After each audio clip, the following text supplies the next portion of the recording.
সংস্কৃতি এবং বিজ্ঞানের ক্রমবর্ধমান বিকাশ সত্ত্বেও বিশ্বে গত 100 বছরেই প্রায় 62 মিলিয়ন মানুষ অত্যাচার, নির্যাতন, হত্যাসহ বিভিন্নভাবে বৈষম্যের শিকার হয়েছেন। বাংলাদেশ এবং ব্রিটেন সহ বিশ্বের কোনো সমাজ ব্যবস্থা থেকেই এখনও সম্পূর্ণ মুছে যায়নি বৈষম্যের এই অভিশাপ। দুর্বল এবং সংখ্যালঘুর প্রতি নির্যাতনের ঘটনা যেমন মাঝে মধ্যে বাংলাদেশেও শোনা যায়, উন্নত সমাজ ব্যবস্থা হয়েও ব্রিটেনের সংখ্যালঘুরাও এখনও সম্পূর্ণ মুক্ত নন বর্ণবাদী হামলার অঘটন থেকে।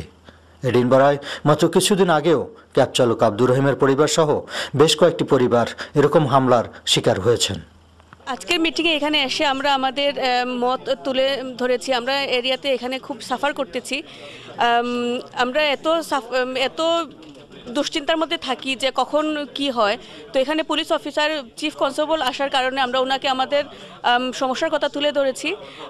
উনি আশা করি ওনার টিমের সাথে গিয়ে ডিসকাস করবেন। এখানে এশিয়ান মাইনরিটির গ্রুপের অনেক লোক ছিল, বাংলাদেশ সমিতির অনেক লোক ছিল। আশা করি আমরা তাদেরও সাপোর্ট পাবো। Sometimes when they come, my mom gets scared. কারণ আমরা অনেক ভিতরে অনেক জিনিস রয়ে যায়, কিন্তু আমরা হইতাম পারি না। কিলা হইতাম তা নিয়েও চিন্তা ভাবনা করি যে এই বেশি মানে কিরম হওয়াটা অনেক সময় হই না, ভিতরেই থাকে, কিন্তু আজকে মন খুললে হইতাম পারছি। স্কটল্যান্ডের মাইনরিটি সম্প্রদায়কে বর্ণবাদী হামলা থেকে সুরক্ষা এবং নিরাপত্তা প্রদানের লক্ষ্য নিয়ে বাংলাদেশ সমিতি, এলরেক এবং লদিয়ান বর্ডার পুলিশের যৌথ সভাটি একটি কার্যকরী পদক্ষেপ হিসেবে এখানকার সব মহলের কাছে যথেষ্ট প্রশংসিত হয়েছে। বাংলাদেশি কমিউনিটিকে এ ব্যাপারে পূর্ণ সহযোগিতার আশ্বাস দেন অত্যন্ত আত্মবিশ্বাসী এবং কর্মনিষ্ঠ পুলিশ সুপারিনটেন্ডেন্ট ডেভিড ক্যারাডাইস। বর্ণবাদকে কোনোভাবেই ছাড় দেয়া হবে না, দৃঢ় কণ্ঠে এমন প্রত্যয় ব্যক্ত করলেন স্কটল্যান্ড পুলিশের এই ঊর্ধ্বতন কর্মকর্তা।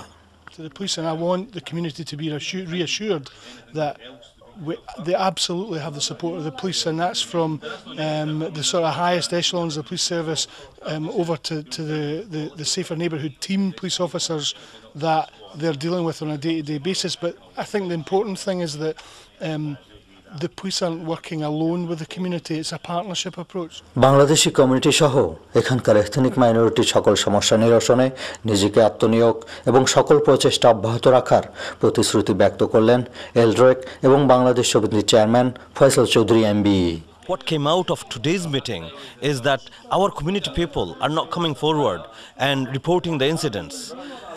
I would like to urge and request every Bangladeshi community member to make sure that doesn't matter if you are involved with any incident, that should be reported to the police. ফলপ্রসূ এই সভায় আগামী 26 জানুয়ারি 2011 বুধবার সন্ধ্যা 6টায় টাইনক্যাসল high স্কুলের একই সভাকক্ষে আরেকটি follow up সভা অনুষ্ঠানের সিদ্ধান্ত গ্রহণ করা হয়। সংশ্লিষ্ট সবাইকে ওই সভায় উপস্থিত থাকার অনুরোধ জানানো হয়। ক্ষুদ্র দু একটি রাজনৈতিক দল বা গোষ্ঠী অসৎ উদ্দেশ্যে বর্ণবাদী কর্মকাণ্ড জিইয়ে রাখতে চাইলেও ব্রিটেনের সাধারণ মানুষ এবং প্রশাসনের কাছে তা কখনো প্রশ্রয় পায়নি। Humayun Kabir, channel I, Edinburgh, Scotland.